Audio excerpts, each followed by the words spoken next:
The following interview was conducted at the National Press Club in Washington, D.C. on January 10, 2007.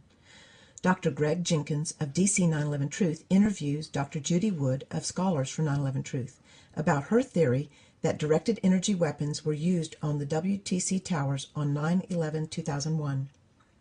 A short introduction is presented to aid the viewer in accurately assessing a photograph referenced in the interview depicting the South Tower collapse. Here we see the World Trade Center towers as viewed from the west. The South Tower is collapsing while the North Tower remains standing.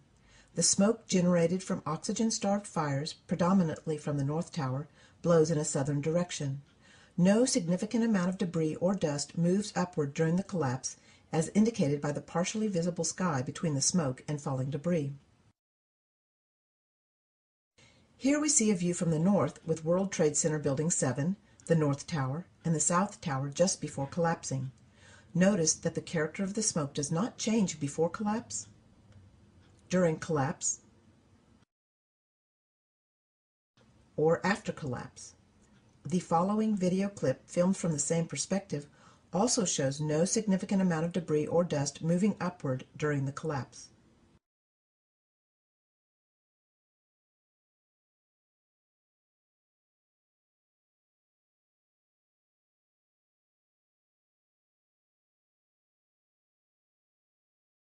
This photograph was taken directly from Dr. Judy Wood's website and is a point of discussion during the interview. The collapse of the South Tower is viewed from the south. The North Tower is obscured by smoke and debris, which is located directly behind the collapsing South Tower. Since we know the height of Building 7, we can correct for perspective and mark the height of the North Tower as well as the South Tower before collapse. Smoke, primarily from the fires in the North Tower, is blowing towards the camera in a southern direction. The following interview is continuous. The audio track is completely unedited. The only editing is the alternating camera views and insertion of relevant pictures. I'm speaking today with Dr. Judy Wood. She received her BS in Civil Engineering in 1981, MS in Engineering Mechanics in '83, and PhD in Materials Engineering Science in 1992 from the Department of Engineering Science and Mechanics at Virginia Polytech Institute and State University in Blacksburg, Virginia. From 1999 to 2006, Dr. Wood has been an associate professor in Mechanical Engineering Department at Clemson University, South Carolina. Among other skills, she's an expert in the use of moire interferometry, a full-field optical method that is used in stress analysis. And I wish to extend my thanks to Dr. Judy Wood for taking time out of her schedule for this interview. And on behalf of our ragtag band called DC 9/11 Truth, I welcome you. Thank you. Well, thank you. All right, I guess the first question is you have come up with some ideas regarding space-based weapons and the demolition of the World Trade Center towers. And I was wondering if you could give like an overview of the proposed types of weapons that could be used for such a thing. We haven't really got into listing them yet, just energy weapons. In what form? I don't think we even need to define it. What we did was assemble all the pictures, evidence that we trusted, and just going through the evidence, just looking at it, because at that point what sort of motivated this paper was, wait, we've been told this story, that story, that story. Let's wipe the slate clean and start over. Let's see what evidence we do believe instead of relying on this rumor mill. You know, we're told about molten metal, but nobody's ever seen a picture of these rivers of molten metal. Let's see if we can find any pictures of it. Let's see what we can see. And so I started just looking through pictures and pictures and pictures. What were they telling me? What's the evidence? Okay. And what categories of information? And you start putting these categories of information together, and it starts building in one direction and eliminating various other possibilities. Okay, okay. Well, I mean, no matter what the beam that is used in the situation will involve, I guess the term you use is dustification of metal, or I guess another way you could get rid of it. We're trying to invent a new word. Might as well, right? Well, poof, you know? Yeah, or the vaporization of the metal in the towers, one or the other. Have you done any energy calculations at all to get a scale for what is involved for doing that? But we don't need to get distracted by those values.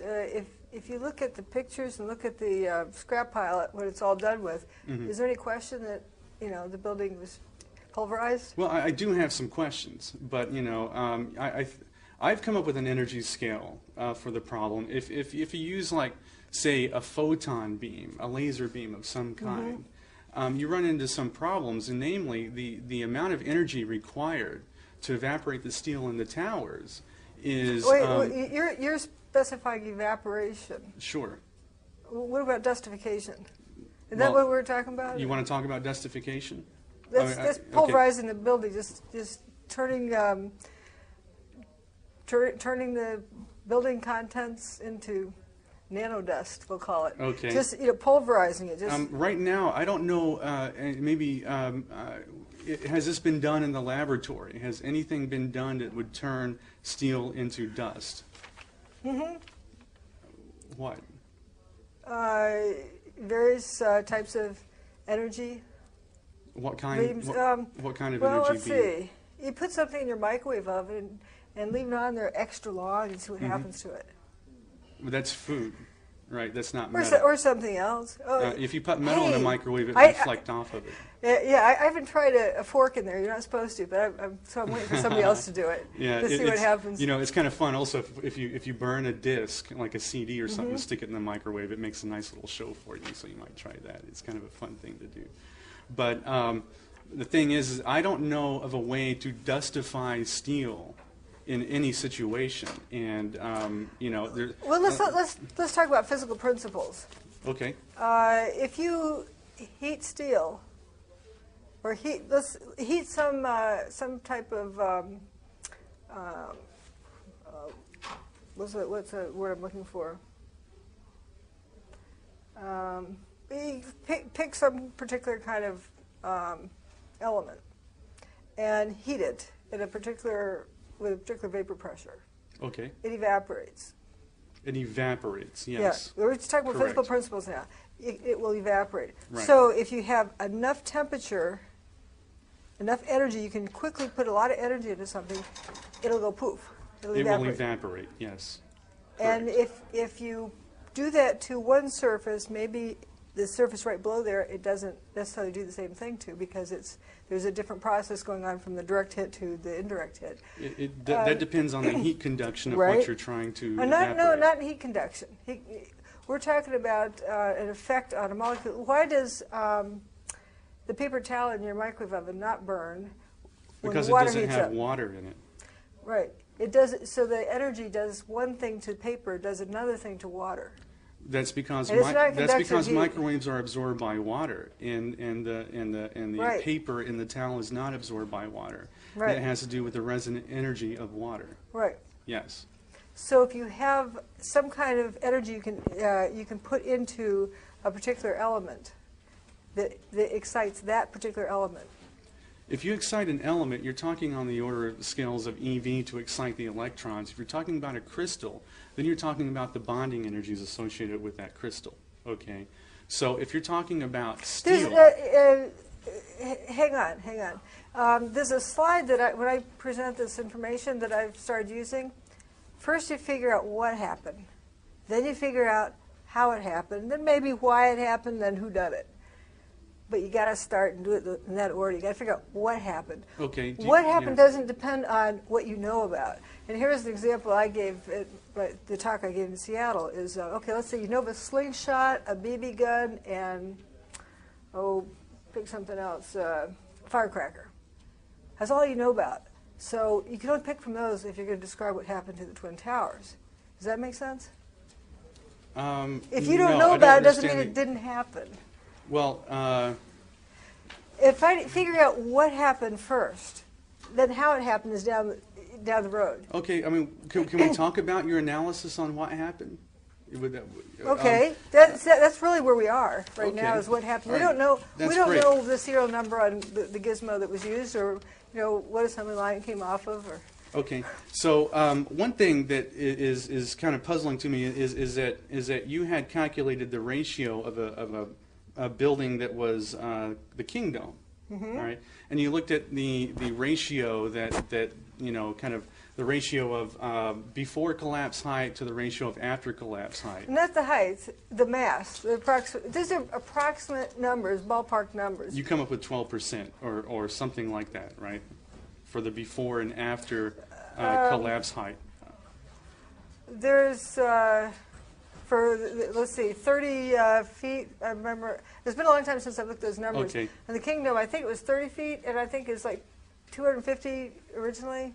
Well, I have the number, and you quote on your website as it being, it could be 12 point something percent, Well, see, but it was about 12%. That page is in the most rough state possible. You can probably see kind of just half done. We haven't touched that one really since I first started posting it. So that, you know, I'm not even familiar with the numbers now because it's been so long since I looked at it. That's fair enough. You know, I haven't done the triple, double checking, but I've looked at general trends, and the general trends, you have a 30 times difference in potential energy. That was the biggest thing I'm focusing on. Now, looking at the rubble pile when you're all done with, let's look at the pictures. You know, exact number, who cares? Let's look at the pictures. You had these little people that look like little tiny ants, this huge, you know, outer edge of the King Dome. Correct. And if you recall, at the World Trade Center, when they